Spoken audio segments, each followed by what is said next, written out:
سوال یہ پیدا ہوتا ہے کہ مال دے تو کس کو دے؟ دو چیزیں اس میں ہیں.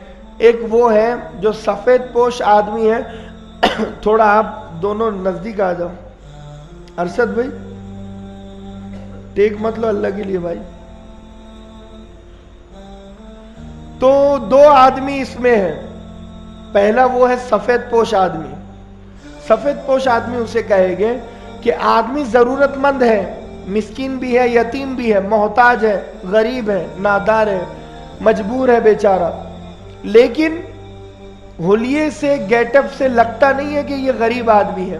یعنی کپڑے اچھے ہیں اور مانگتا کسی سے نہیں ہے. تو فرمایا یہ آدمی کو صدقہ دینا سب سے زیادہ افضل ترین ہے. اور دوسرا فرمایا وہ آدمی جو مانگتا نہیں ہے لیکن جہاں پر کوئی چیز بانٹی جا رہی ہے یہ وہاں پر آ کر کھڑے ہو کر اشارہ دے دیتا ہے. بات سمجھ میں؟ کھانا کوئی بانٹ رہا ہے، ابھی سے بھوک لگی ہے، یہ آدمی بیچارہ آ کر وہاں پر کھڑا ہو گیا، بس اشارہ دے دیا اس نے. کچھ لوگ سلام کرتے ہیں، دیکھو افطار کے وقت میں بہت سلام کرتے ہیں لوگ.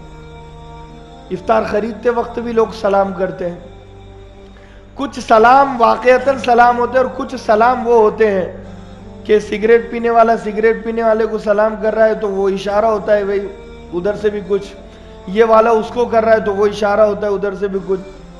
اور کوئی آدمی جب سموسے کھا رہا ہوں یا پکوڑے کھا رہا ہوں اس وقت کچھ زیادہ ہی سلام لوگ کرتے ہیں، السلام علیکم، دور سے اشارہ کرے گا.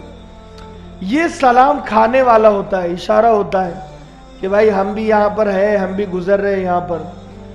لوگ فنکشن ہالوں میں بھی آمنے سامنے بیٹھ کر بھی لوگ سلام کرتے ہیں، السلام علیکم. لوگ بوٹی کھا رہے تو اس کو سلام کر رہے ہیں. تو یہ سلام نہیں. تو فرمایا کہ وہ آدمی صرف اشارہ دے دیتا ہے خالی بیٹھ کر کھڑے ہو کر. تو ان لوگوں کے اشاروں کو سمجھ کر مالدار لوگوں کو چاہیے کہ ان کو زکوٰۃ بھی دیں، صدقہ و خیرات بھی دیں، ان کی ضرورت کو پورا کریں. صحیح معنوں میں تو وہی آدمی دینے والا ہے جو بغیر مانگے سمجھ کر دے دے. مانگنا ضروری نہیں ہے. لوگ کہتے ہیں مانگنا چاہیے، زکوٰۃ مانگے تو دو، صدقہ مانگے تو دو. ارے بھائی آپ اس کی مجبوری کیوں نہیں سمجھ سکتے؟ آج کے مہنگائی کے زمانے میں جہاں لوگ اتنے پریشان ہیں، آپ کو اندازہ ہو جاتا ہے کہ فلاں آدمی کتنے پانی میں ہے. جب آپ کو وہ کتنے پانی میں اندازہ ہو گیا تو بس آپ کیوں اس میں تام جھام کر رہے ہو، کیوں لہذا کیڑے نکال رہے ہو؟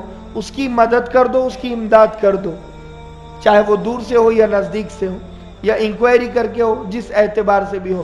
تو فرمایا کہ الا من اعطى الكريم ومنع الغزير ونحر السمين تو فاكل واطعم القانع والمعتر.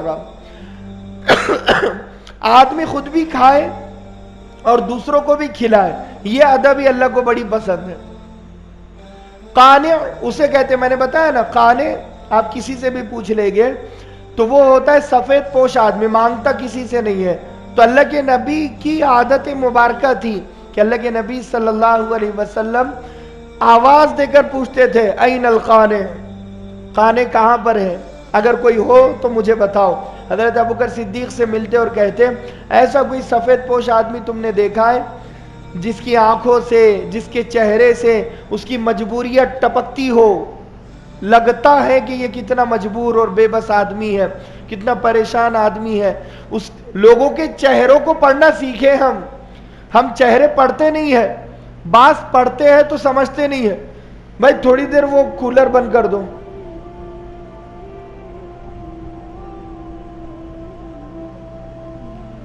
میں بھی گرمی برداشت کر رہا ہوں نا، 5 منٹ ہے، 5-10 منٹ. تو لہذا یہاں پر آپ سمجھ، لوگوں کے چہرے ہم پڑھنا سیکھیں کتنے مجبور ہیں. اب آج بھی ہماری اس مسجد میں اعلان ہوگا، اسی لیے یہ عنوان لیا گیا ہے. مسئلہ یہ ہے کہ بولنا بلوانا بہت ہے، لوگ سنتے ہیں، لیکن اصل بات یہ ہے کہ جہاں ہم اپنے دنیاوی خرچوں پر، عزیزوں بزرگوں اور دوستوں، بہت ہم خرچ کرتے ہیں، بہت خرچ کرتے ہیں. بے پناہ لوگ کپڑوں پر 2,000 4,000 خرچ کر رہے ہیں، لوگوں کے بستر 10,000 10,000 روپے کے ہیں، گاڑیوں پر، بینک بیلنس پر لوگ خرچ کر رہے ہیں. تو بھائی کیا مسجد پر، کیا مدرسوں پر خرچ کرنے میں ہمیں کیا پریشانی، کیا دشواری ہے؟ جہاں ہم اپنے ذاتی اخراجات کے لیے کروڑوں روپے، لاکھوں روپے ہم خرچ کر رہے ہیں، تو کیا ہم مسجد کا جب ہم تقاضا ہمارے سامنے آئے تو ہمیں بولنے کی ضرورت نہیں پڑنا چاہیے. ہر آدمی اپنی استطاعت سے. ہماری اس مسجد میں بھی ابھی یہاں پر کیا بیٹری اس کی انورٹر کی خراب ہو گئی ہے، تو نئی بیٹری اسے ڈالی گئی ہے. اب وہ نئی بیٹری کافی مہنگی ہے. پھر وہ کولر کا بھی انتظام کیا گیا ہے جو پچھلے سال خریدے گئے تھے، اس سال کچھ اس میں گھاس وغیرہ بھی بھروائی گئی ہے، اور مزید 2-3 کولر ہے اس کے بھی کام ہو رہے ہیں، اور مزید اخراجات ہیں. تو مسجد کے اخراجات خرچ آپ لوگوں کے دینے سے ہی پورے ہوتے ہیں. اگر ہم برابر دیں گے تو انشاءاللہ برابر ہوگے. رمضان میں اگر ہم چاہتے ہیں کہ تراویح میں دشواری نہ ہو، پریشانی نہ ہو، ہوتا ہے ابھی ڈائریکٹ لائن بند ہو جا رہی ہے وہ انورٹر کام نہیں کرنے کی وجہ سے، تو پورا اندھیرا ہو جا رہا ہے مسجد میں اور لوگوں کو نماز پڑھنے میں پریشانی ہو رہی ہے. اگر آئے تراویح کے وقت میں لائن چلی جائے اور پوری مسجد میں اندھیرا ہو جائے تو کتنے ہم ٹارچ جلائیں گے اور کیسے نماز پڑھیں گے؟ بہت دشواری ہوگی. اس لیے مسجد میں جتنا پیسہ لگتا ہے وہ تمام فائدہ ہے اور باعث اجر و ثواب ہے. ایسا نہیں ہے کہ اس پر کم ملے گا. یہ 700 گنا تو بہت کم ہے. واللہ یضاعف لمن یشاء. اللہ بے حساب بے شمار اجر و ثواب دے گا. میں کیا بیان کروں گا کہ آپ کو اتنی نیکیاں ملے گی، اتنے کروڑ نیکیاں ملے گی. وہ ہم بیان ہی نہیں کر سکتے کہ مسجد کے معاملے میں کیا کیا ملے گا. وہ اتنا ملے گا، آپ اتنا سمجھ لیجئے کہ اللہ کے نبی صلی اللہ علیہ وسلم نے فرمایا ایک پرندہ، ادنا سا پرندہ، اس کا ایک ادنا سا گھونسلہ، اس گھونسلے کی ایک گھاس، وہ ایک تنکے کے برابر بھی اگر کوئی اللہ کے گھر کے تعمیری کام میں مدد کرتا ہے، سپورٹ کرتا ہے، تو اللہ تبارک و تعالی 100 محلات اس ایک گھاس کے تنکے کے عمل کے بدلے میں اسے دے گا. اتنا سر آپ نے سپورٹ کیا مسجد کے کام میں، اتنا سا سپورٹ کیا آپ نے. میں یہ نہیں کہہ رہا ہوں کہ صرف 1 روپیہ دے دینا، میں مثال دے رہا ہوں یہ سب سے کم کی، کہ یہ وہ جگہ ہے جہاں پر جتنا بھی خرچ کرو کم ہے. وہ جگہ چوک نہیں ہے کہ چوک میں جاؤ اور خوب خرچ کرو. بیوی کو لے کر چلے گئے اور خوب شاپنگ ہو رہی ہے، وہاں پر عید کی خریداری ہو رہی ہے، کپڑے ہزاروں روپے کے دلوائے جا رہے ہیں. وہ ان چیزوں پر دیکھو جو ملے گا، یہاں جو دو گے وہ اس سے کہیں زیادہ ملے گا. تو وہاں بھی ہم جب اتنا کر رہے ہیں، وافر مقدار میں خرچ کر رہے ہیں، تو یہاں پر وہاں ہزاروں کر رہے ہیں تو کم سے کم یہاں پر 100 تو ہم کر سکتے ہیں. اگر یہ جو خرچ ہے، ابھی میں نے انورٹر کا بتایا، اس کی بیٹری کا اور کولر وغیرہ کا اور اخراجات کا بتایا، یہ کم سے کم 20-25 ہزار روپے کا کچھ خرچ ہے. تو اگر ایک آدمی 1000 روپے کا بھی انتظام کر دے، اگر وہ نہیں کر سکتا تو 500 روپے کا بھی انتظام کر دے، تو انشاءاللہ بہترین انداز میں مسجد کا انتظام ہو جائے گا. کرے گے بھی سب؟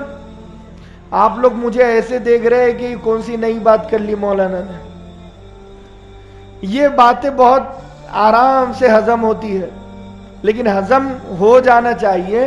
یہ کوئی نئی بات نہیں ہے. میں اس لیے بتا رہا ہوں کہ رمضان آ گیا ہے، اور میں نے خود چوک، میں جب کل گیا وہاں پر گھوم نہیں رہا تھا، میں میرا کام ہی کر رہا تھا، تو میں نے چوک اور وزیر آباد کو جب دیکھا تو ماشاءاللہ مرد اور خواتین سے بھرا ہوا، مسلمان سارے، بہترین اعلیٰ پیمانے پر خریدیاں ہو رہی ہیں.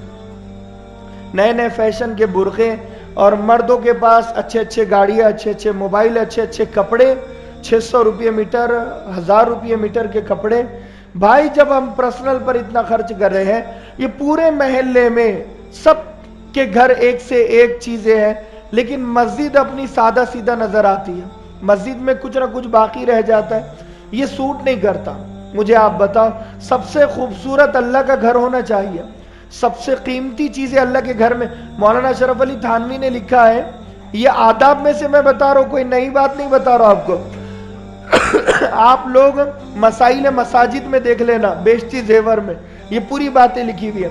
فرمایا اس میں کہ جہاں پر لوگوں کے گھر، مولانا نے مثال دی ہے، جہاں پر لوگوں کے گھر اینٹ اور سیمنٹ کے بنے ہوئے ہو تو وہاں پر اللہ کا گھر سونے کا بنا ہوا ہونا چاہیے. جہاں پر لوگوں کے گھر شیشے کے بنے ہوئے ہو وہاں پر اللہ کا گھر قیمتی ترین بننا چاہیے. یہ مولانا نے مثال دی ہے کہ جہاں ہمارے گھر پر پی او پی ہو رہا ہے، جہاں ہمارے گھر پر سنگ مرمر ہے، گرینائٹ لگا ہوا ہے اور قیمتی سے قیمتی پی او پی سسٹم ہے، ڈیزائننگ سسٹم ہے اور اے سی ہے ہمارے پاس ماشاءاللہ، اور سیلنگ فین اچھے بیٹھے ہوئے ہمارے پاس، فرش ہمارا اچھا ہے بنا ہوا، تو اللہ کے گھر میں اعلیٰ پیمانے پر یہ ساری فیسلٹیز ہونی چاہیے.